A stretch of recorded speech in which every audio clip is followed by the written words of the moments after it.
Okay, please begin by visualizing in the space in front of yourself the enlightened beings, Buddhas and Bodhisattvas, your teachers, and then your family is around you, and all the sentient beings that you know and have relationship with are surrounding you.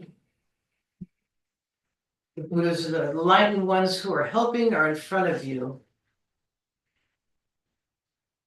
And develop a sense of confidence that despite the limitations of your eyesight, those enlightened beings are indeed present and are indeed integrating with your thoughts and feelings and your life experience each moment of every day.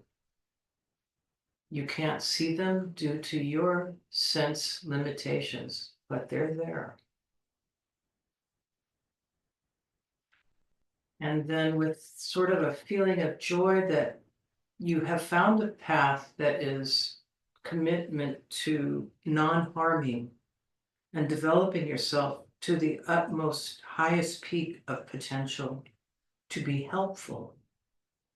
There's this combination of non-harming and helping, and that aspiration and that commitment is what we take refuge in with the Buddha, the Dharma, and the Sangha. Then flowing golden rays of encouraging light come from that merit field in front of you now and throughout these prayers that we're going to say. And let's go ahead and start with, keep that visualization going of the golden nectar enlightening you, purifying you, uplifting you, and the sentient beings that surround you.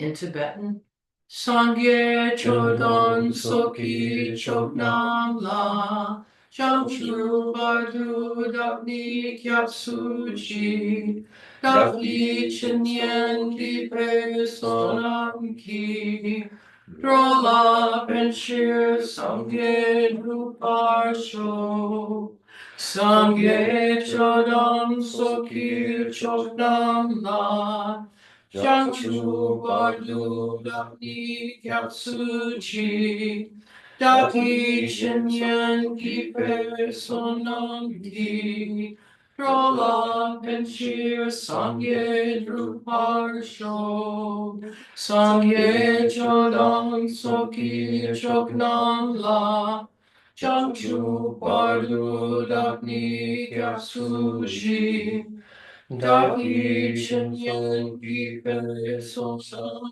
Ki Drola Penshir Sangye Druparsho. And now, having taken refuge, you are a glowing being of light and altruistic intention. And so we say the four immeasurables as if we have already achieved the state of Buddhahood and have the power to make these states of existence possible for all sentient beings. And so we'll say this in English. May all sentient beings have happiness and the causes of happiness. And really feel your commitment and ability to make that so. May all sentient beings be free from suffering and the causes of suffering. May all sentient beings never be separated from the happiness that is free from suffering. And may all sentient beings abide in equanimity, free from attachment for friends and hatred for enemies. And then picture yourself surrounded by friends, enemies, and strangers, realizing that at the core, all beings are exactly the same in their wish for happiness. And that it is not your job to judge who and what is deserving. It is your job to, without bias, wish happiness for all beings in all realms. Very simple like that. We don't typically recite the invocation, but as I mentioned earlier, it is only due to the limitations of our sense faculties that we are unable to see that we are surrounded by Buddhas and Bodhisattvas. And so if you have these prayers, take some time in the next few days to read the invocation and to appreciate that the best that the beings can do is show up to you and appear to you in your day-to-day life as the things you see and touch and interact with each and every day. So just again, call to mind that your life appears to you. Once you have taken refuge, everything that appears to you, I'll put it this way, what appears to you is the merit field of Buddhas and Bodhisattvas appearing to you with content and activities and events that are designed just for you to achieve new states of insight and enlightenment. With that in mind, we'll say the 7-limb prayer, and especially keep in mind any of the teachers that you have had personal contact with that have had a special effect on your mind stream, and how marvelous it is that they have emerged out of the murky chaos of samsara to touch you and facilitate your evolution to Buddhahood. So they're there for you, interacting with you, and out of love and commitment to them, we recite the thoughts in the 7-limb prayer directed towards these helping gurus. Reverently, I prostrate with my body, speech, and mind, and present clouds of every type of offering, actual and mentally transformed. I declare all my negative actions accumulated since beginning of time, and rejoice in the merits of all holy and ordinary beings. Please remain until samsara ends, and turn the wheel of Dharma for sentient beings.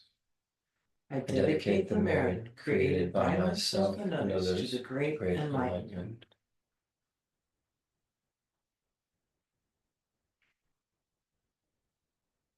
And all of the gurus and Buddhas and Bodhisattvas in the merit field before you are very happy that you have recognized this moment of your journey and are part of this movement.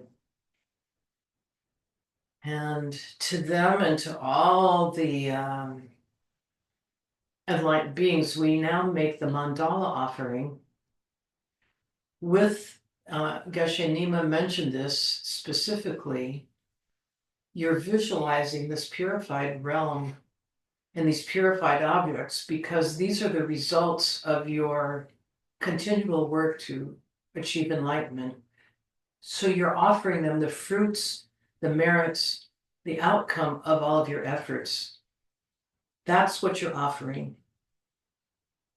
So we'll say it in Tibetan, but think about the visualization of a purified environment and realm that is the fruit, the product, the outcome of all of your work towards Buddhahood for you and all sentient beings.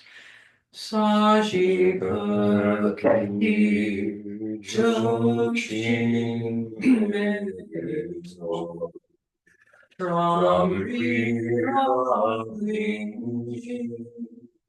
Nide Gen Bhakti Sangye Jindu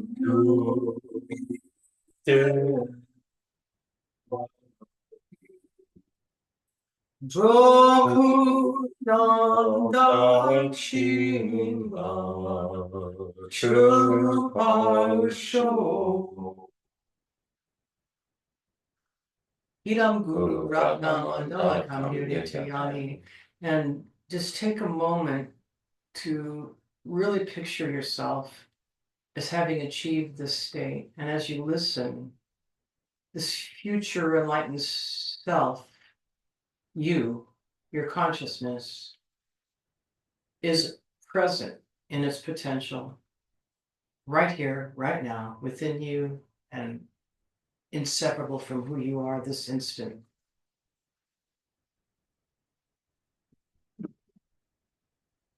You want to do Omar Swanati, or are we in a different? No, let's stay right in this frame of mind. And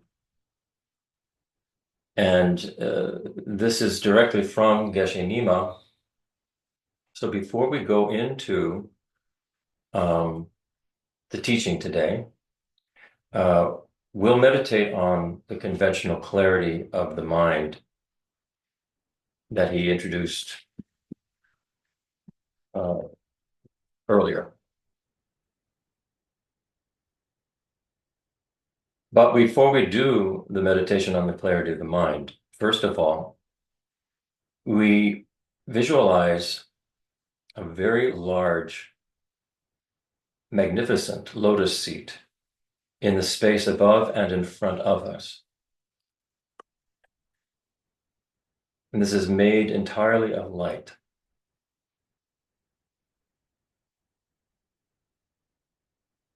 Upon that lotus seat, imagine a red sun disk resting beneath a white moon disk.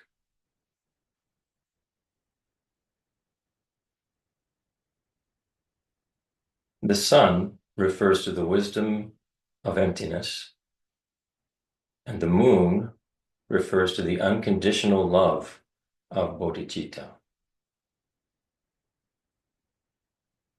The moon symbolizes method, the compassion aspect of the path, and the sun symbolizes wisdom.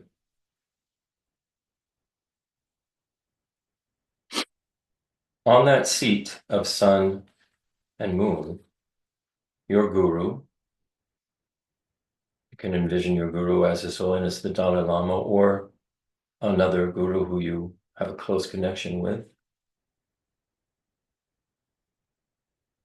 Your guru is in the form of Manjushri and is seated on that sun and moon disk. Actually, it is your guru as your guru appears to you, but you imagine or visualize your guru as Manjushri.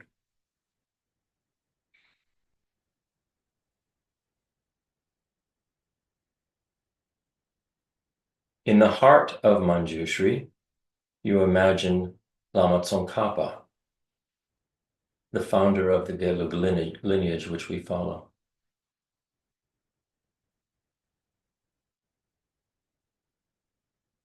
In the heart of Lama Tsongkhapa, you imagine Buddha Shakyamuni.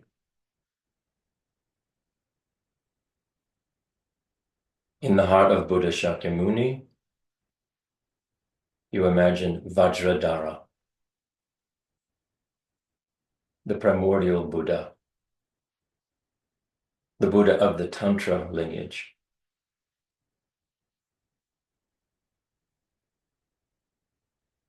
So we visualize in this way.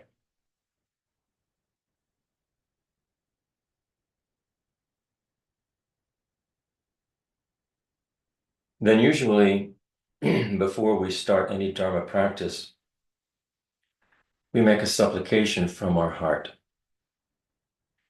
This is because when we engage in Dharma practice, sometimes our mind has so much distraction that whatever we try to do, it doesn't make sense in our mind.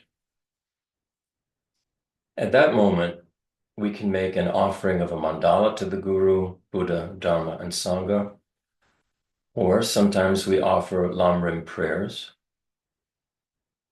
Sometimes we think of the 3 essential points of supplicating our Guru to bless us. So with our hands together, in an attitude of prayer, we supplicate from our hearts 3 times with these following thoughts. Please, my Guru, Buddha, Dharma, and Sangha, stay with me and bless me. Help me to eliminate all my negativity, including disrespect, and distrust toward my guru, and grasping at self and phenomena, including the self-centered attitude.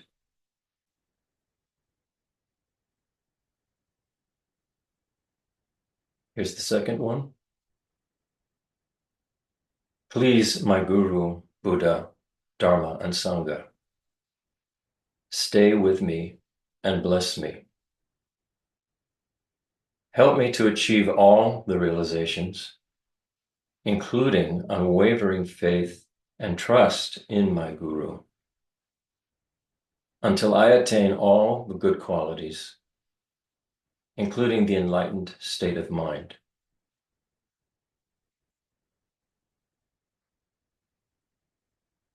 And the third supplication. Please, my guru, Buddha, Dharma, and Sangha, stay with me and bless me. Help me to clear away all obstacles that hinder the achievement of my goals in this life and all future lives, until I attain liberation and Buddhahood.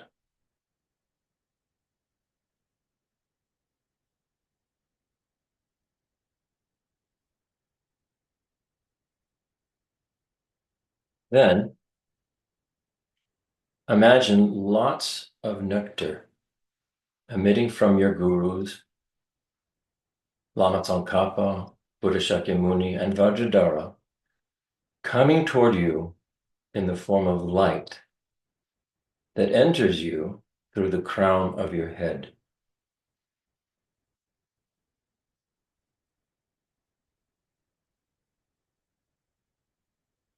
You imagine your body is full of smoke or dust. When the nectar enters your head, it cleanses all of your negativity or bad karma related to your bodily actions. Then the nectar comes to your throat,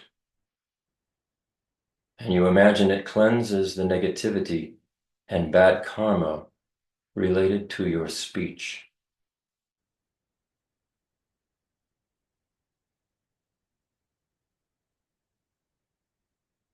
And then the nectar comes down to your heart, and you imagine the negativity or bad karma that is related to your mind is cleansed.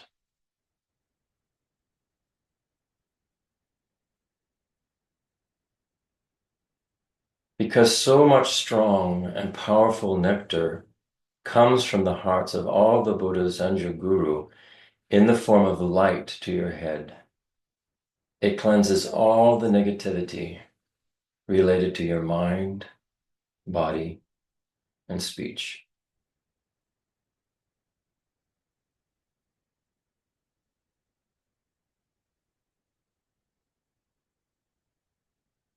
Finally, all the negativity transforms into black smoke and exits your body completely, for good, permanently. And you receive the blessing of your guru and all the Buddhas.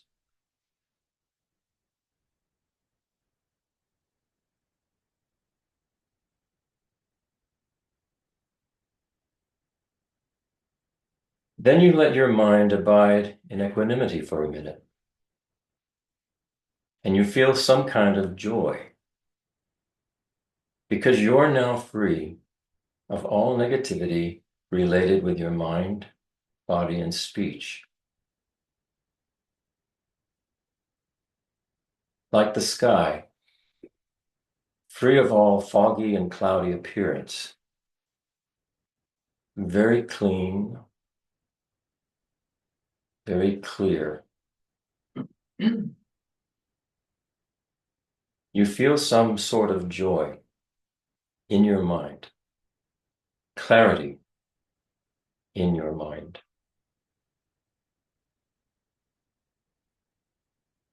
The mind is cleansed of all deluded thought and distraction, and all negativity, like the bright light of the sun. You abide in that equanimity.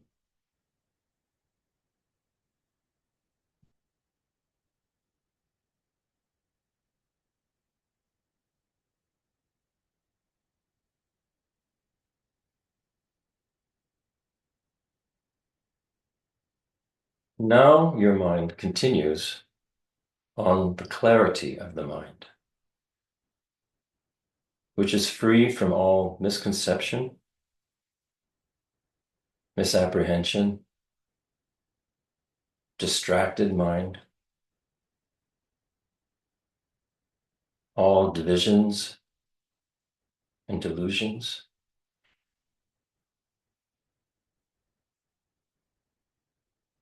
And you never follow past experience or past conceptual thought that creates memory of a friend you had during the past. You never follow that mind. You don't judge, this is good, this is bad. Be aware of that. Just be aware of that.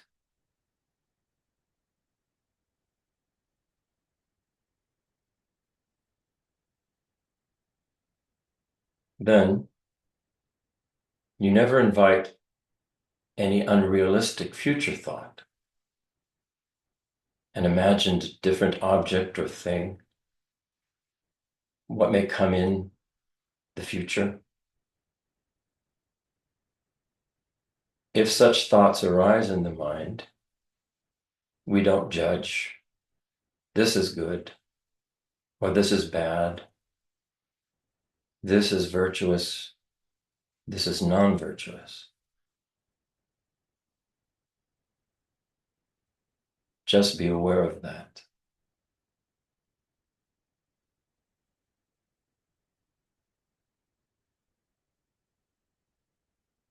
Again, your mind continuously keeps focused on the present moment of the mind.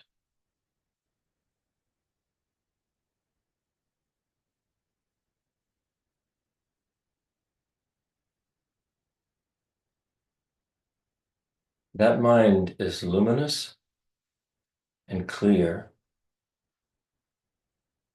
clean,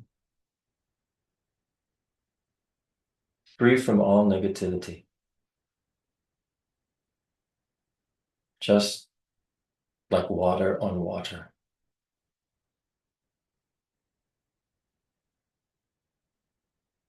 The present moment of the mind is very pure, immaculate, persistent, objectless.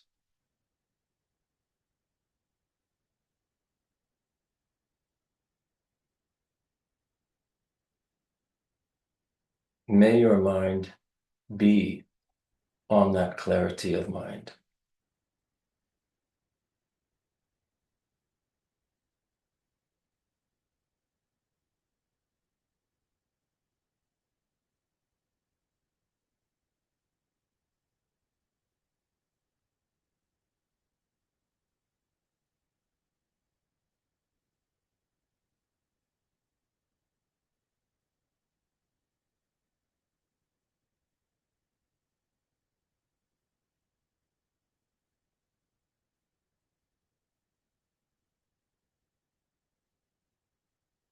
Okay, and we'll stop there. But that was Geshe Nima's way of showing us the process of visualizing the gurus being cleansed of all of our negativities to get the mind into a place where it can settle and rest, and you can actually meditate on the present moment of the mind. I think it's uh, a wonderful meditation that he's given us. And your introduction, Kavita, was very, very good because it brought us right to that point. Uh, How lucky we are. right. There's something that just general statement, something that's really been on my mind in an increasingly strong way since Geshe Nima's visit that I thought I'd share because well, and it's relates to our vision.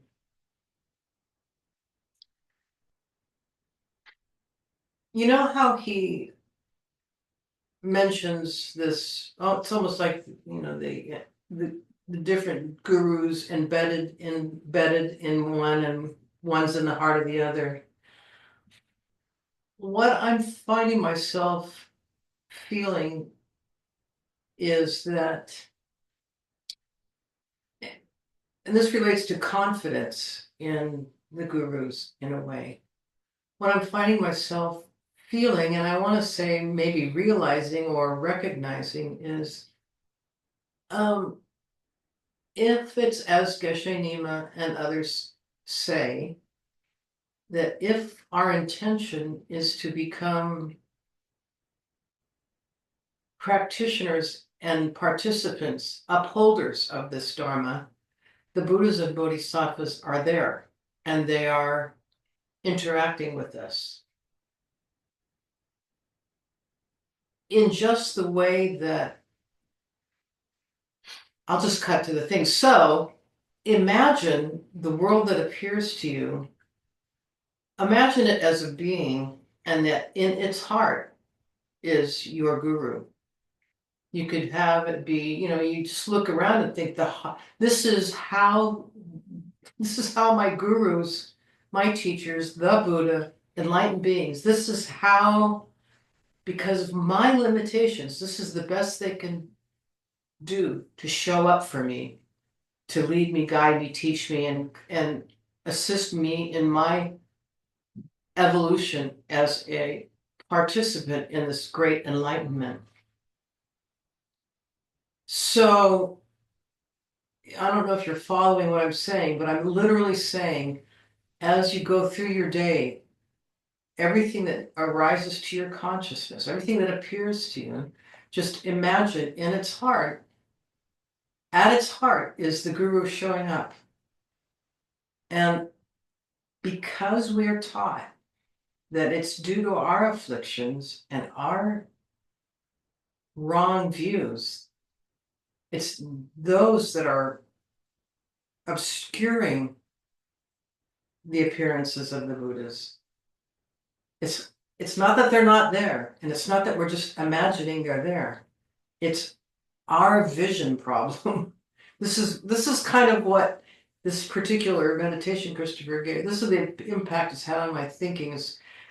And it's very important because in order to develop unshakable confidence in this Dharma, you can't have a separation between your day-to-day world and what you say, the conventional world is, or the normal world, or the outside world, or my whatever world. It has to be, eventually, you will make more progress in along the way if you are able to come to a way to recognize that it's always active. It's not that you set aside the path when you get up and go to work, or that you get in the car and go to HEB or whatever. That's how it's showing up now, 24/7, 365, is in the content of your day-to-day life. Once, the more deeply your refuge or your confidence in this lineage concept, the more you recognize, okay, my vision is, I see things the way I see them merely because of eons of habit of seeing things this way. I had eons of habit of a different kind of seeing, I would be seeing Buddhas and Bodhisattvas. That's kind of what I'm thinking and I'm feeling since his visit. This has been increasingly on my mind, and I thought to share it. And it also relates to a very practical suggestion with regard to your daily practice, which is to do them all, your visualizations, with your eyes open, as a way to train yourself that this is how they're showing up. To not shut your eyes and imagine some distant Buddha field somewhere else, but to let it be where you are right now. And to realize that it's just your conceptual decoding that's causing it to visually appear to you as a lamp, a table, a chair, a person. I don't know if that makes any sense, but they do tell us explicitly to keep our eyes at least partially open during meditation. And I didn't mention this last week when Christopher said, if you want to close your eyes, I totally think in terms of what Geshe Lobsang was trying to share with us is the indivisibility of the purified realm with where we are at right now. So anyway, I just wanted to share those things because they really have been triggered and accelerated since Geshe Nima's visit. Mm-hmm. For me as well, what this goes to is this idea of a non-dualistic view, that everything, all we have is an appearance in our mind. Our sense consciousnesses and our mental consciousness, all of that is an appearance to us in our mind. And the way we view things is how they appear to us.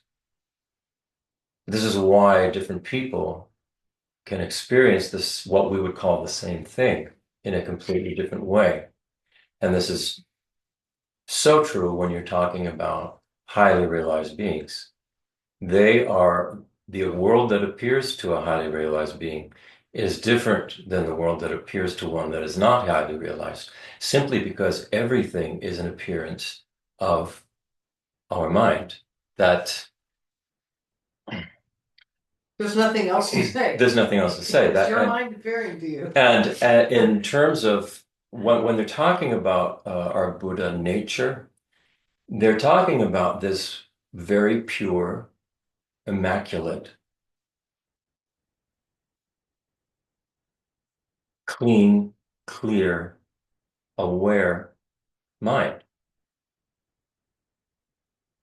What our job is to remove all of the pollution there so that we can actually experience that clean, clear. I love that the way he said immaculate mind. And as we experience that, we sort of begin to clean up our thinking, especially with the practices that have been given to us, such as the 7-limb practice and purifying your karma and like that, and accumulating merit. One of the teachings was there is no Buddha other than the Guru. There is no Guru other than the Buddha. And if you think about that, it's really true, because if the Buddha or some highly realized being or enlightened being could have changed everything for all of us, of course it would already be done. It would have occurred. It would be like, a Jedi mind trick and it's done. But that's not the case, obviously. It's not the case. So the only way a Buddha or our Guru can help us is through teaching us how to do this for ourselves.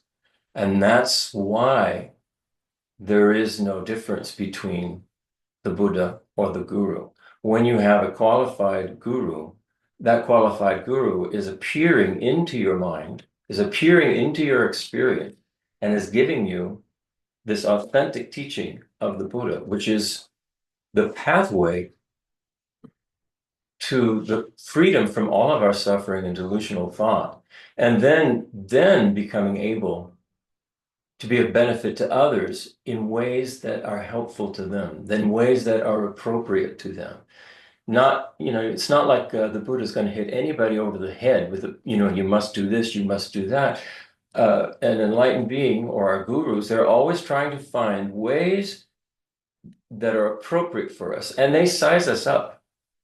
If you get close to your guru, if you get close to a teacher, and you allow them to know who you are, they will very quickly size you up, and they will present to you teachings that are very appropriate for you where you're at. And sometimes that can seem to be very rough.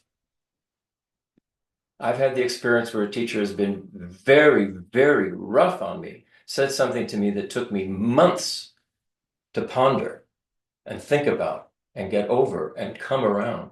But it was extremely helpful, and I've never forgotten it. So don't always expect that, the guru is going to be kind and loving. They are kind and loving, but sometimes that kindness and loving has to come in the form of sort of a slap across the face to wake us up to what we're doing, to how we're being. And that's also very important, is to recognize that. I want to just go back and add because yes, and it's not just, it's all the time. They're appearing to you that if you have if you withdraw your projection, your arrogant projection on what's happening in your life and in your world, withdraw your projection onto it, everything arising, I literally believe this, it can be seen how the guru is speaking to you in the things that come to your awareness. It has to be. I mean, the way I feel is like they use the term the pervasive master Vajradhara.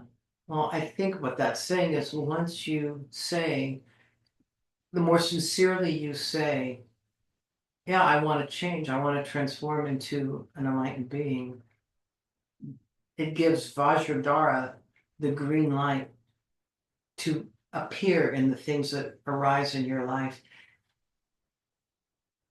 I mean that literally. So, otherwise, for me, it's getting less. I can't just have some kind of blind faith that Vajradhara is just around the corner. If Vajradhara exists at all, Vajradhara has to be acting right now in everything that's hitting me in the face today. So I completely agree with you. Those 3 supplications that Geshe Lobsang was talking about. Well, what we're doing, and especially if we're doing it very sincerely and from the heart, we are asking these gurus and these enlightened beings, help me in this way. Help me to clean up my act. Help me to let go of these wrong thoughts and delusions. So you're actually making an engagement, and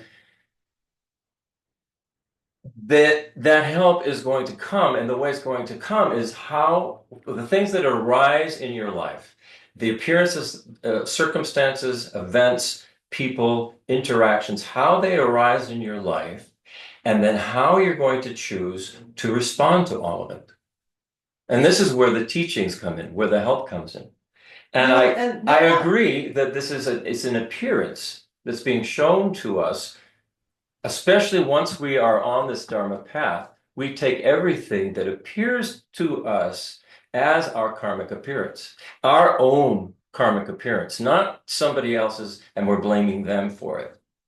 We're taking it as this is all my karmic appearance, my life, my particular situation, my family, my parents, my friends, everything that we would think has occurred to me is my karmic appearance. And we accept responsibility for that, and we accept that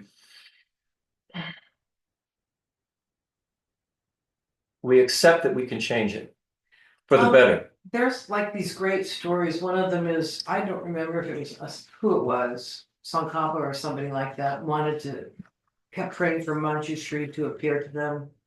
Oh, right. And they finally just gave up, and headed down the mountain from their long retreat, trying to meditate and see Manjushri. And they passed a dog that was infested with, I forget. Anyway, I mean, they had so much compassion for this dog. They like, I It don't know. had worms, and so It's it was, something weird. Like they started picking they were picking the worms the out. worms out with their teeth Right, because 'cause they it- didn't want to hurt the animal Right. that was infested with leeches or something. And you know, through their compassion, it awakened their vision. It decontaminated their vision, and it that turned out to be Manjushri. That's a very vivid example of what I'm trying to say is Right. if you find a way to pick the worms out of things happening with your teeth through altruistic compassion. But there's a lot of stories like that. The interesting thing about Lots of that, these stories about how they're there and you know, until you shift. It's a lot like these, you know, till you make the shift. I think it can't might have see been a sangha, and I think the story was after that he Manjushri or whoever appeared to him was on his shoulders, right? And so he went down to the village, and what the people in the village saw was that he had this worm-infested dog wrapped around his shoulders.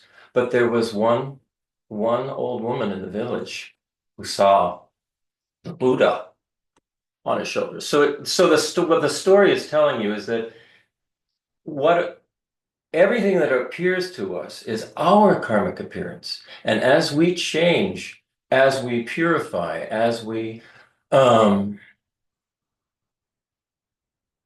accumulate merit through positive karma, then our appearance will begin to change. The world is going to seem like a different place to us more and more and more. That's what this is what these teachings and those stories are pointing to.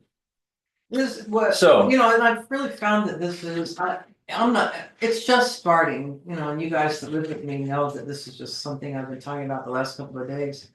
But I can feel like the profound shift that will be the fruit of this shift of going, this is I've taken refuge. I'm sincere about this path. It's been over 20 years and I have no interest in another path. If I've been doing all these prayers and if it's true, then they must be showing up and I'm just missing it, you know? I mean, I can't tell you And so it's like coming at me, you know, 20, like I said, 24/7. how fortunate we are to have had the lamas that have come into our life. I mean, it sometimes blows my mind. What is this person who crossed the Himalayas as a teenager because because the Dharma was so important to him, went to India, made his way into the monastery, went all through the processes of education, became a Larampa Gelug Geshe, and he's showing up in our living room, teaching us, and as well as the other monks who have come. I mean, it blows my mind that's occurred, and I don't look at it lightly, and I see it as extremely auspicious, and I want to make the most of it. I just want to make the most of it. I So- think that, you know, and I gotta just say, a really good step for us all to take as we get more deeply committed to our own transformation is to refrain from separating the ordinary world with somehow your spiritual path, but to see that there is, you know, this is kind of revealed by some of the writings of Lama Tsongkhapa about this discussion of conventional reality and ultimate reality. We have a tendency to think that ultimate reality is good and conventional reality is bad, or something like that. But ultimately, as a consciousness who is going to have some content appear to it, ultimate reality only appears through the status of your status of your current level of consciousness. Let me say that. Ultimate reality is appearing every moment of your existence in whatever level you're at. Ultimate reality appears to you through your consciousness at whatever level you're at, from here all the way to Buddha? Let's go to something a little more, an example. There's a incredible movie that we watched. I think it was just last Sunday, Groundhog Day. And Groundhog Day is one of the best Buddhist movies out there. I think it was either the director or the producer was a student of His Holiness the Dalai Lama. So this movie is constructed as a metaphor for samsara and the path to enlightenment. And then many of you may have seen this movie, but the main character is played by Bill Murray. And as the movie opens, it is a completely self-absorbed, self-cherishing, grasping, egoistic asshole. And he gets stuck in one day in a little town that he doesn't want to be in, and it's in the dead of winter. It's on Groundhog Day, and nothing's nice about it. So he gets stuck in this one day, and the day keeps repeating over and over. When he goes to sleep, he wakes up, it's the same day. It's with the same group of people in the same little town that he hates, with the same Groundhog Day celebration that he was there to, show on the news. So this movie, the way it's written, what you begin to realize is that he does this day repeats for centuries. It's not just a few days, it's over and over and over. And initially what happens is he's just really pissed off. He thinks he's going crazy. He keeps talking to people and then he keeps coming back. So he thinks, all right, how do I manipulate this? How am I going to manipulate this samsara, this repetitive cycle? So what he does is he finds girls he's attracted to in the town. And then he finds out ways to ask them things about themselves. And then another day he knows already, he's asked them about who they are. So he winds up day by day manipulating people to get his way. So, and all he's trying to do with a lot of cases is just get in bed with somebody. It's very, very much, what the ego wants, right? Or like that. Or he starts going, wow, this doesn't matter. I just come back every day. I'm just going to eat whatever I want. So there's one hysterical scene where he just keeps pushing food into his mouth, and he's telling people that he, knows everything. And there's one point where he tells this reporter that a producer he's with, and he likes her very much. He's telling her, you know what? I think I'm some kind of God. I'm not God, but I think I'm some kind of God because I just keep coming back and back, and I know everything about everybody. So obviously, he's been there a long, long time. He's been in samsara a long time.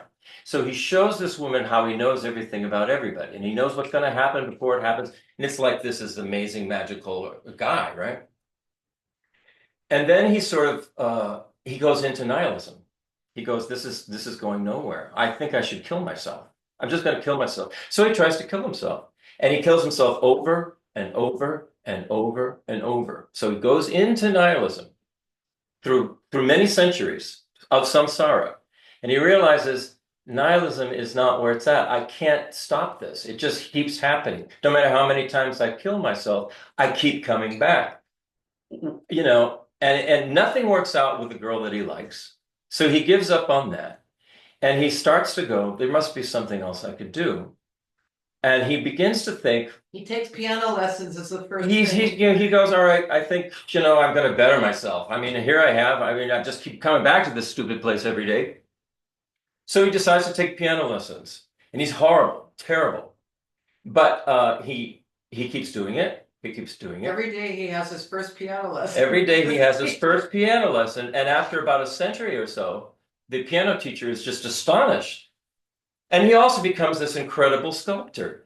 And then he starts realizing that, he gets to know all the people in the town. And he realizes there are problems with all of them. Like this one kid who every day falls from a tree and is going to die. So he goes there, he makes sure he's there at that time, and he catches that kid and keeps that kid from dying every day. Then there's a homeless guy who's just on the street, and hardly anybody gets him any money. This guy certainly never gave him any money the first time. And he takes an interest. This is one of the most moving points in the movie, because this is where it shifts for him. This is where the bodhicitta comes in with this guy. So he takes on this old man and he decides, all right, and he calls him father. And he says, I'm going to take you to, we're going to go to the restaurant. Here's, have some soup, have a meal. But every night he dies. The man dies. Every day he tries something new to help this guy who he calls father. And every day this guy dies. There's nothing he can do about it because that's the way it is. That's the way samsara is. So then he decides, you know what? I'm going to better myself as much as I can. I'm going to help as many people as I can. I'm going to find out everything I want about them and help them. So his last life, in other words, his last life in samsara is that he's this incredibly accomplished, wonderful person who everybody loves. And his life is great. And the woman that he really likes a lot, she says, I'm going to stay up all night with you. I believe you. I believe the story. She tells her the story. And so she stays up all night with him. And the alarm clock goes off the next morning. And the same old, song that's appeared every day for thousands of years, Sonny and Cher, I got you, babe, or something, comes on the radio. But instead of him, turning it off, she reaches over and she turns it off before the guys on the radio say, oh, we got this old tape. We played it by mistake. And then she shuts it off. And the first thing he says to her is there anything I can do for you? Which is such a complete turnaround from the ego-centered asshole that he was at the beginning of samsara to where he became this amazing person. And he says, you know what? I love this place. I want to live here. Let's live here forever. In other words, it's not samsara that's the problem. It is our view of everything that's the problem. And he realizes, I love this. I want to stay here. I want to continue to do this and help others, and better myself. It is a fantastic movie, and it's incredibly touching. And that is a good metaphor for us, because the way things appear to us, they're either going to appear to us through our own self-cherishing, ego-grasping, I don't like this, I'm not getting it my way, or we're going to start to look at everything in a different way, like, how can I help? How can I make this better? Because if I do help, and if I take the time to understand how to help, it's going to be better for everybody. The whole place is going to get better. Like by the time Bill Murray was finished with this movie, the town was just this. They were in love with him. They were in love with one another. It was just a great situation. So I highly recommend that movie. It's got to be one of the best in terms of showing the Buddhist path in an extremely entertaining, funny, and moving way. And I think that goes to what Kabir has been saying. Our appearance is based on our state of mind. And as our state of mind changes, which we can do because everything can change, we are impermanent. And if we have the right information, the information from the Guru Buddha, then we can do this. So those are really good points. So now we'll pick up where we left off. See if there's any other thing in here. He started out at the very beginning of this talking about this meditating on this clarity of the mind with the meditation that we did when we started out.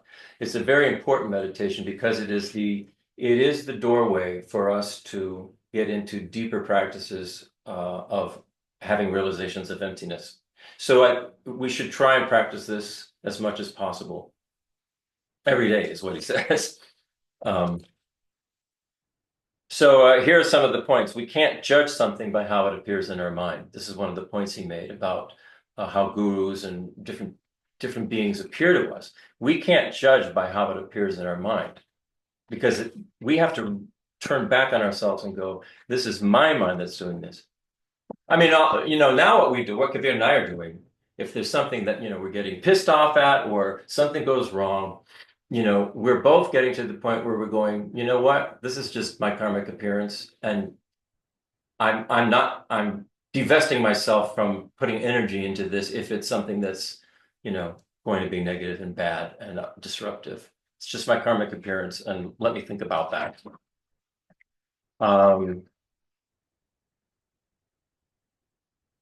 Geshe Lima briefly went over all of the four mindfulnesses. He touched briefly on the mindfulness of seeing oneself as a divine being, and that he said that has to do with the tantric path. And because without a tantric empowerment, there's not too much he can tell us about that. But that is what he said is eventually that is what we're going to have to do in order to get to that subtle level of mind. There are these methods in Tantra that will allow us to get that where, and eventually it will be some form of Tantra that we do that gets us to the enlightened state of mind. Just sort of briefly go over what we did. He talked about the importance of this visualization of the Guru, Tsongkhapa, Buddha Shakyamuni, Vajradhara, all as Manjushri, this wisdom realizing emptiness, which is what Manjushri is about. Manjushri is the Buddha of wisdom. Ultimately, it is the thing that is going to be the key that liberates us from all of our suffering, liberates us from the suffering of samsara, so that samsara is not for us the problem at all, that it is. So it's like the Bill Murray character. He's going, I love this place. I want to live here all the time. It doesn't bother an enlightened being to step into a samsaric existence because the whole purpose is to help. He talked the importance of those 3 supplications, those prayers. He also talked about accumulating merit and the practices that we can do to accumulate merit. Those 3 supplications is one of them, but a very important one is the 7-limb practice and the world mandala. And he talked a lot about that. We've talked about that before. I've included in. I just want to mention that accumulating merit means you're increasing your good qualities. You're increasing your good qualities. It's not some. What you're doing is you're accumulating positive potential. You're generating positivity within your mind stream, and the 7-limb practice with its Vajrasattva practice of purification is extremely beneficial for this. And if you do it on a daily basis, trust me, it's going to make a difference. It's going to change. Using the term accumulating merit sounds like there's some kind of brownie point system.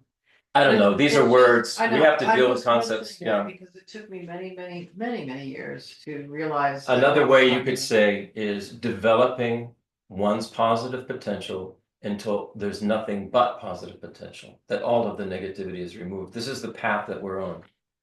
So somehow what they're saying is by thinking the thoughts of the 7-limb prayer, right, exactly, you're increasing your good qualities. That's right. It's not a magical formula. You don't just say it. But it's not like saying them. It's like saying them and thinking about them and feeling them and then trying to live into them.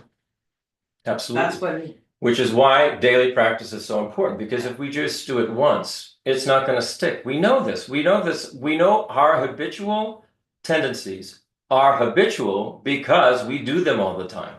And if we don't like those habitual tendencies, we know how difficult it is to stop doing them because there's such a propensity that we have. So these practices that are removing our negative habitual propensities and planting seeds for positive ones have to be done on a very habitual, regular basis, which is why daily practice and doing these things and finding the time, the space, the whatever to do it. If we're really serious about wanting to be happy, this is what we need to do according to the Buddha.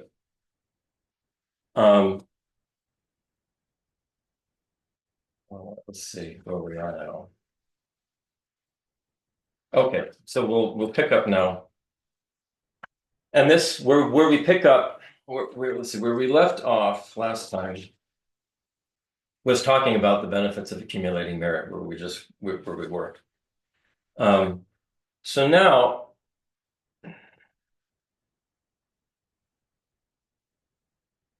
he's talking about something that we did in the opening meditation. And it's called, and this is a practice, it's called the emitting of nectar to purify one's body, speech, and mind.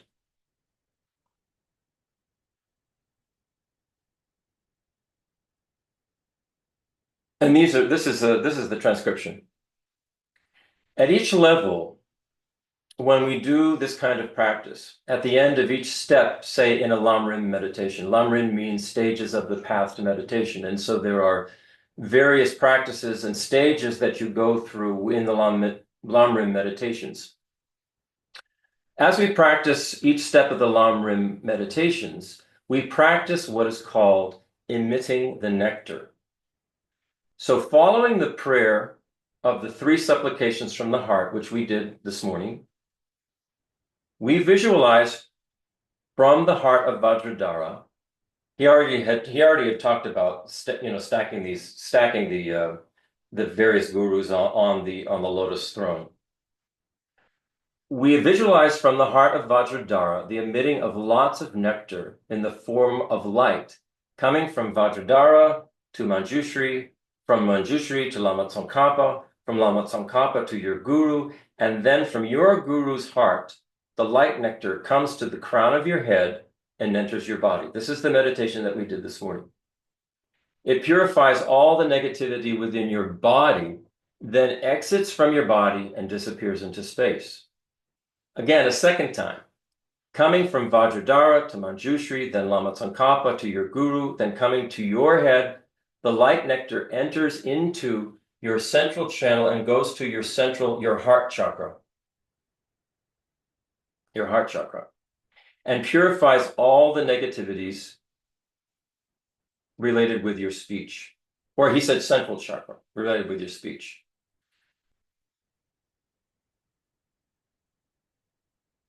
Let me read this again. Yeah, he said central chakra both times, but the meditation we did this morning, so the light nectar comes into your crown, goes through your central channel, and then he was talking at the throat, right? So there's a chakra, there's a main chakra at the throat chakra. And this would be the one that would be related to your speech. So you visualize that light comes to your throat chakra, which is why again, the posture is so important. You want to keep that spine straight so the subtle energies will flow through these chakras properly. So you visualize this is coming, the second time is coming to your throat chakra, and that's related with your speech, and it purifies it's purifying those negativities. The nectar then exits from your body and disappears into space. And again, a third time, lots of light nectar comes from Vajradhara to Manjushri, to Lama Tsongkhapa, and to your guru.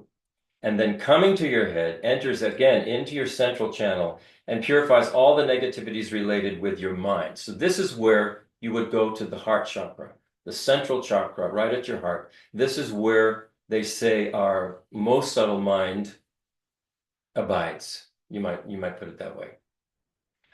This purifies all the negativities related with your mind. All those negativities transform into smoke or dark smoky-like matter, and exits from your system, exits your body. So he's saying we train in this way again and again. And this is related to how we do our daily practice. He is saying to do this on a daily basis. So we'll probably, do this meditation again, in the next few classes until we feel comfortable with it and we can start to do it ourselves. So now he's going into explaining the first stanza of the Rain of Accomplishments. And this refers to the mindfulness of one's guru. The first stanza is, upon a seat of the unchanging union of method and wisdom. So here our guru is on a sun and moon seat. The sun refers to the wisdom of emptiness, and the moon refers to the unconditional love of bodhicitta. Through those two things, wisdom of emptiness and the unconditional love of bodhicitta, this is how our guru comes into being. The union of those. Here's the second line. Sits the gracious guru, embodiment of all sources of refuge. Training in the wisdom of emptiness and the unconditional love of bodhicitta, the guru, who is the source of all refuge, comes into being. The guru can show us the path which protects us from the suffering of this life, the suffering of the next life, the obstacles to liberation, and the obstacles to the fully enlightened state of mind. So all beings who wish to be happy in this life, to be happy in the next life, to attain liberation from suffering, and the fully enlightened state of mind, can rely upon the Guru, who is happy to lead them. It's like the final scene in Groundhog Day. Bill Murray was so happy to just stay there and help others. It's an amazing movie. The Guru has the power to help, guide, and show the right path. So the Guru is the source of all refuge. For example, if someone wants to learn English and approaches a teacher who speaks or writes English efficiently, the teacher can lead that person to his or her goal. The teacher becomes the refuge of that person because they can fulfill the person's aspiration, aim, or ambition. Similarly, if we wish to be happy in this life, the perfect Guru shows us the path that will make us happy and content in this life. If we wish to get a nice rebirth in a higher realm, then our Guru will show us the path which leads to that state. If we wish to attain liberation from the suffering of samsara, our Guru has the special potential to guide us to the state of liberation through teaching the Four Noble Truths and so on, the whole path. If we wish to attain the fully enlightened state of mind within this lifetime, our Guru shows us the paths to achieve that state if we can follow the Guru's advice and guidance. So in that way, we can say that our Guru is the source of all refuge, protects us from all obstacles, and helps us achieve all our aims and our dreams in life. This goes back to why it is so important for each one of us to be able to see our Guru as this very pure being, who's sort of stepping into kind of the delusional state of our life and presenting us with a pathway that is going to lead us out of this delusion. It is in our egocentric nature to find fault. We do this. We know we do this. This is how we talk. We talk about one another. We find fault with people.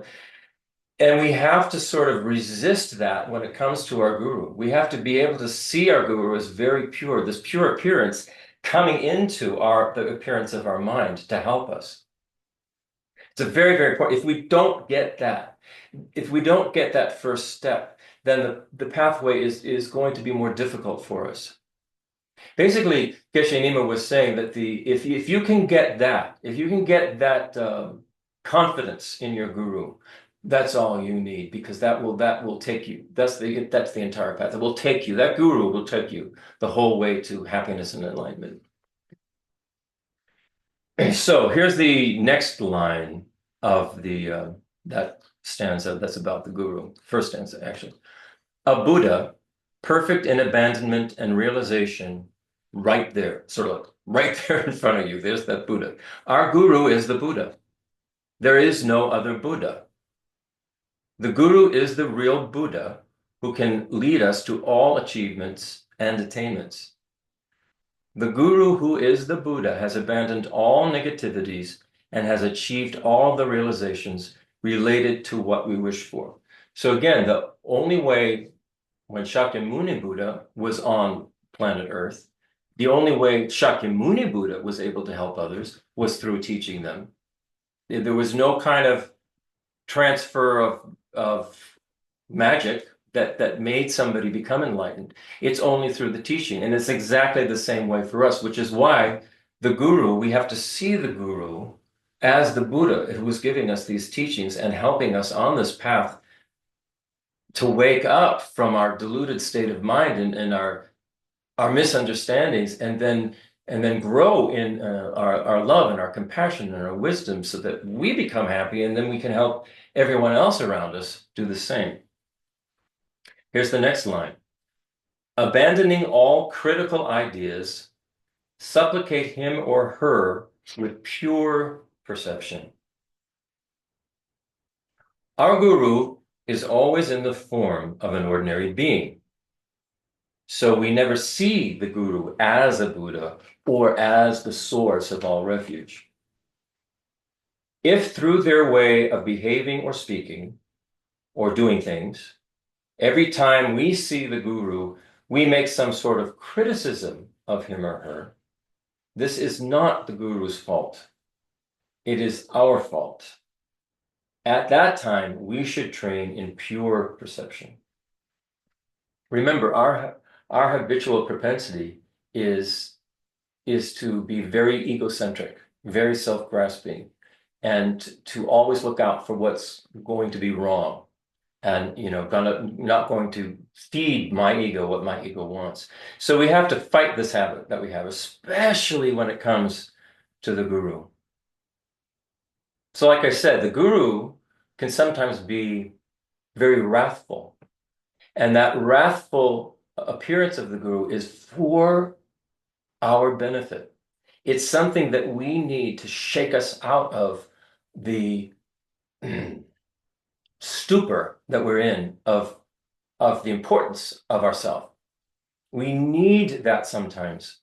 And if we can actually trust that that guru is, has our best interest in mind, is like the Buddha, then we can take that and work with it, take that criticism or that wrathful behavior and really look at ourselves and go, what is the guru showing me here? There's something for me here to see. There's another level of this that I'm going to mention because I know it affects some of us here today in this meeting. And that is that sometimes you find that your relationship with your teacher, and you've decided to see them as your guru, but you'll find yourself with responsibilities that, for lack of a better word, include mundane activities such as taking them grocery shopping or buying their airplane tickets or driving them to the mall to find shoes or whatever. And in an ordinary sense, through your framework of how things are done and what's good and bad behavior and right and wrong behavior and so forth, it can filter into your thoughts that somehow the guru, the person that you've decided is your guru, is doing something that seems generically speaking, wrong. If you find that that happens, let's say you're helping them buy plane tickets and you're kind of shocked that they're being so picky about something, to do with their seat assignment or something like that. That is a sign that you are an advanced practitioner, and you're not one of the lucky ones who don't have these mundane interactions. You're being called to have a more challenge. You're having a challenge now to your bias, your way of doing things, your way of seeing things, your values, the way you impose values on things. And not only that, you don't even know why they're this or that or the other thing.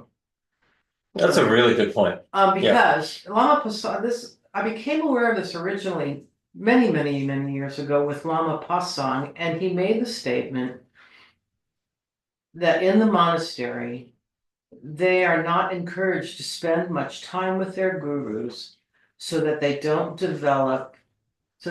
see them doing things that they might interpret as negative. In other words, why does the guru, just fill in the blanks, but anyways, it could be something like, how they treat a servant or how they eat their food or, how they talk about the internet nowadays, or, you just name it. So if you are in a position where you're interacting with the teacher, that you are feeling a connection that, you call them your guru, then that means they're appearing to you through your propensities in a way that challenges you. And to that to that point, Geshe Lobsang, just a few days ago, he and I were talking on a text string, and I was mentioning something that is a challenge. And he said, realizations come through facing challenges. For the realization to come, you must face the challenge happily and with enthusiasm and not with a sense of drudgery. Welcome it. Don't go, oh no, you're right. I have to, transform another thing. That joke about another fucking challenge. What do they say? Another fucking growth experience. Yeah. But anyway, I just wanted to mention that because I know Yeah. some of you are in a position where you're having that, and Yeah. What I would say, Kavita's absolutely right, and this will come up when you take on someone as your guru, and they take you on as their student, and you're going to develop a relationship with them, and these things come up. So it's very, very important that we are very clear in our mind about what the guru's benefit is to us, and what our responsibility is. yeah, just imagine With that them. you're seeing the dog with maggots, and it's your problem, not theirs. Yeah. Honestly, it's just I Okay. I can't tell you how. So he's saying to train in pure perception. Train in pure perception, so that these criticisms, which we're habituated to doing that. We have to unhabituate ourselves to that, and the guru is going to help us do that. But we have to train in this pure perception. It's difficult, especially when we are really embedded in the samsaric way of thinking, and ego's way of thinking. The other factor to this is why there is the instruction at the beginning of this taking on Buddhism that says to study the teachers for a long time. They recommend 12 years. Don't take someone on as your guru until you've watched them for so long that you can see them in a purified way. Mm-hmm. Now, if you happen to be, in a situation where you can't do that, like we are in the States, we don't have that opportunity. So we have to find other ways to, but anyways, Yeah. So here's the next line about the mindfulness of the guru. Without allowing the mind to wander, remain in a state of devotion. We always maintain our mindfulness. We keep the essence of these instructions in our mind, and we are careful. Sometimes we try to point out the faults or mistakes of our guru, never thinking that it's our own mistake. We think it comes from the guru's side. I know this from my own direct experience with one of my teachers, one of my gurus. And like I said, it took me a long time, maybe 2 months, to really work this out in my mind and realize, this guru is actually helping me see myself. And it's powerful. It's really powerful. And here's the last line of the mindfulness of the guru. Without losing mindfulness, remain in a state of devotion. Without losing mindfulness, remain in a state of devotion. This line encompasses the whole path, starting from relying on the guru to attaining Buddhahood. If we can properly understand only this one stanza, this stanza shows the whole path. There is no other path which is not included in this one stanza. This is related to the Mahayana guru. When we talk about the Mahayana path, there is the ground level, path level, and resultant level. Ground, path, result. On the ground level, we train in the two truths, the wisdom of ultimate truth and conventional truth, which we spent some time on, and we will, I'm sure we'll spend more. With the wisdom of ultimate truth, we can eliminate all misconception, misunderstanding, confusion, and ignorance directly.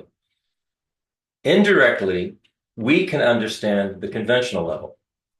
That means we're inspired to engage in the method path, which includes great compassion, bodhicitta, the aspiration, the altruistic aspiration to become enlightened for the whole purpose of benefiting others who we are connected to, and on and on. Training in the study and practice of the two truths directly eliminates all our ignorance, confusion, and misunderstanding. And indirectly, this kind of teaching inspires us to practice step by step. If we wish to attain the full enlightened state, we should engage in each stage of the path step by step. In other words, don't go jumping ahead to something that seems like it's more interesting or more juicy or more, I don't know, fascinating. It's very important to start at the beginning, which is the guru. Having confidence that this guru is there, can help you and will help you and has what it takes to help you. And then realize what your part is in that relationship. So that's the very beginning. Here he's talking now about explicit phenomena, hidden phenomena, and reincarnation. Many of us don't believe in a next life. We'll say that if a person in this life dies, there's no connection with a person in some next life. We don't understand the proper connection between the person of this life and the person of the next life, or the proper connection between the consciousness of the person in the next life and the consciousness of the person in this life. That's why we're not sure about a next life. For example, in our day-to-day experience, we understand the proper relationship between fire and smoke. When we make a fire, it's guaranteed that smoke will arise. You know, when we make a fire with wood and stuff, it's guaranteed smoke's going to arise. No one has doubts about that. When one makes a fire in a meadow or some other place outside, smoke automatically arises.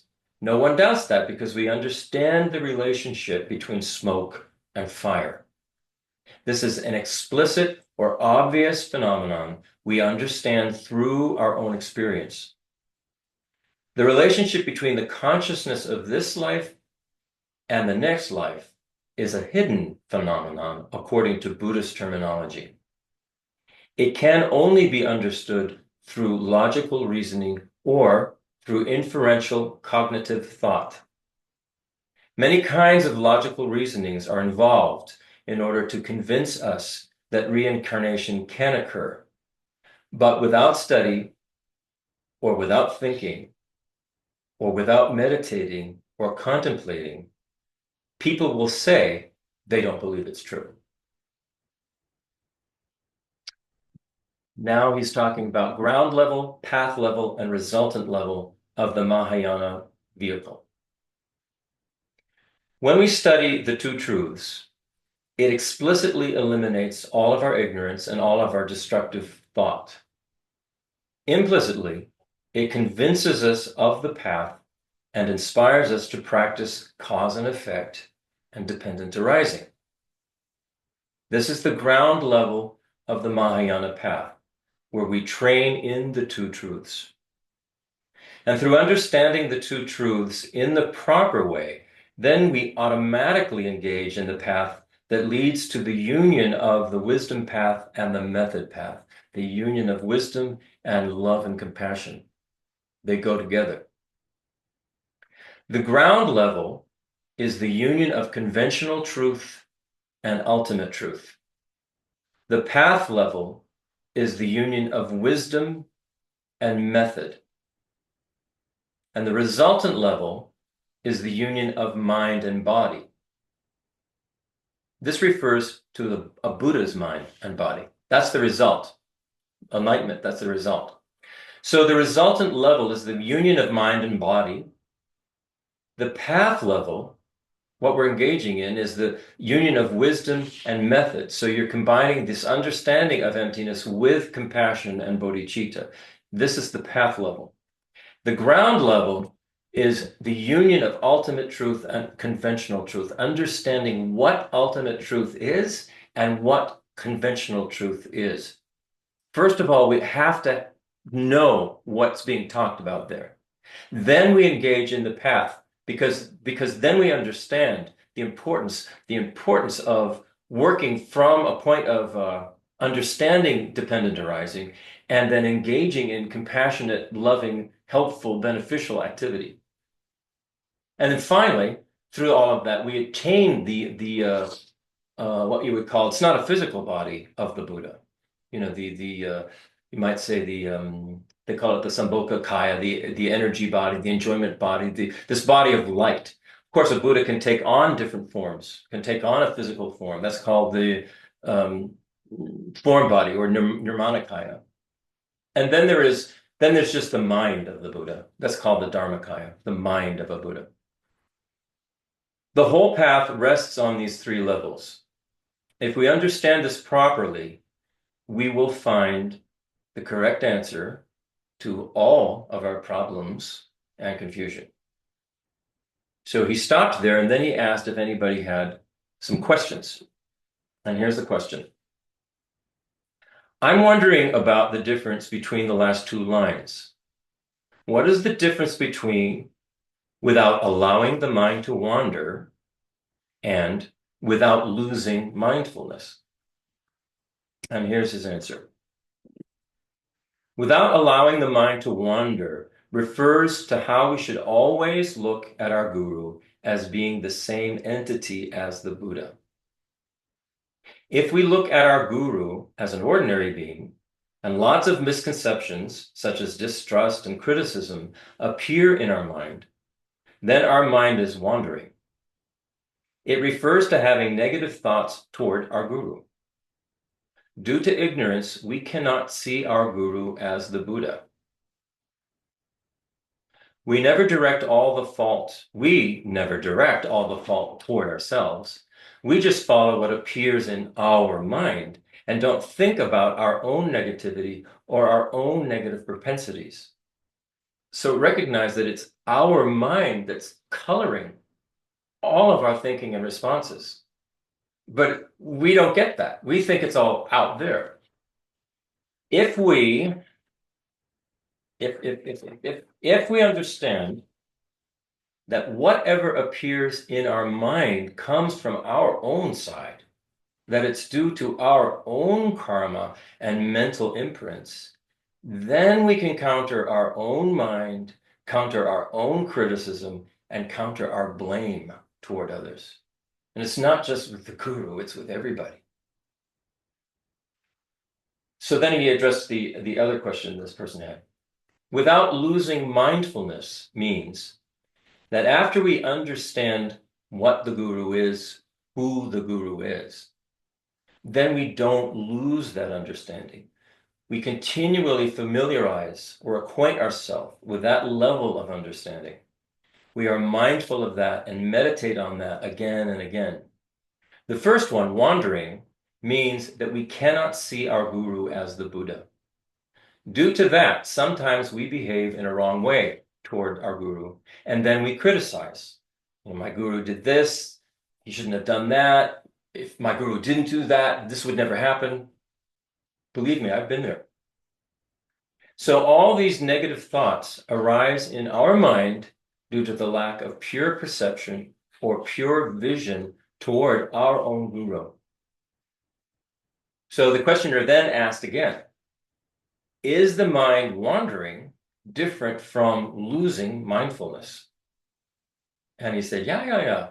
Losing mindfulness means we should be acquainted with the understanding of who the guru is. It's the Buddha. There is no other Buddha than the guru, no other guru than the Buddha. Again, and we familiarize ourselves with this again and again and again and again. He stressed this. And not lose our mindfulness of that. The whole path is included within this one stanza. This is the source of all refuge and indicates the whole path, starting from relying upon one's teacher to achieving Buddhahood. So a very, very profound meaning is involved with this stanza. And that's where he finished it. It's 12:30. You want to do some closing prayers?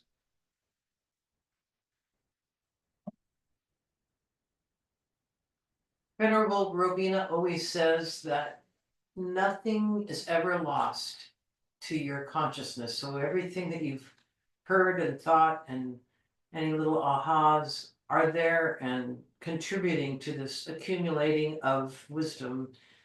And so to have happy mind knowing that when you get involved in other aspects of your day, that even if you forget some of the details, that it's there and you can call upon it in ways. So to be happy about that. And we'll just do in English.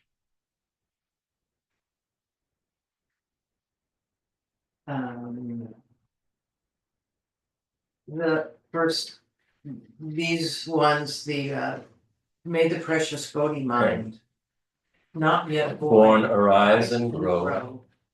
And May that born have no decline, but increase forevermore. May the View of emptiness, not yet born, arise and grow.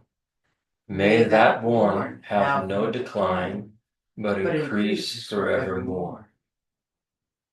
And just take a moment as you think about going on to your day to be extremely alert, like a deer listening in the woods.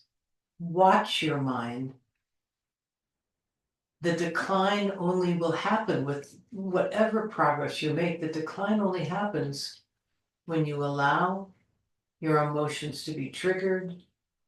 And it's like, you then brush away some of the progress. So make a special effort from having attended the teachings and hearing Christopher's meditation and thoughts and Geshe Lobsang. Make a special effort to guard the stability of your mind today and not let it be swept into emotion. If you feel that happening, immediately stop it and protect the purified intention that you are trying to bring to fruit. And for a really good Buddha time this evening, may I suggest that you watch Groundhog Day? It is so funny, so entertaining. Bill Murray does a fantastic job of showing, and the script and the filmmakers, the whole thing. It shows the pathway we're on through samsara, from the state that we start out as this egocentric asshole, and following it the entire path to liberation from suffering and enlightenment for the benefit of all sentient beings. It's fantastic the way it's put together. It's one of the best out there. So may I suggest, you have that viewing before you go to bed. Do you have anything you'd like to add, Don? Don's been very quiet today. Okay. All right, don't forget, watch yourself. So and also don't forget how incredibly fortunate we are. Unbelievably fortunate to have had the gurus we've had, and that they are interested in helping us. It's just amazing. Okay, so enough. We can do this. We can do this, guys. See you guys later. I hope everything works out for you and your. It's that nobody wants to come because it's Super Bowl Sunday. Yeah. So and this is all our karmic appearance. Fix our water. We're having some well issues. Yeah. So, who's playing again? I don't know. If a bear shits, No idea. the bear in the woods, so can I. I know Kendrick Scott is singing. All right. I'm ending this.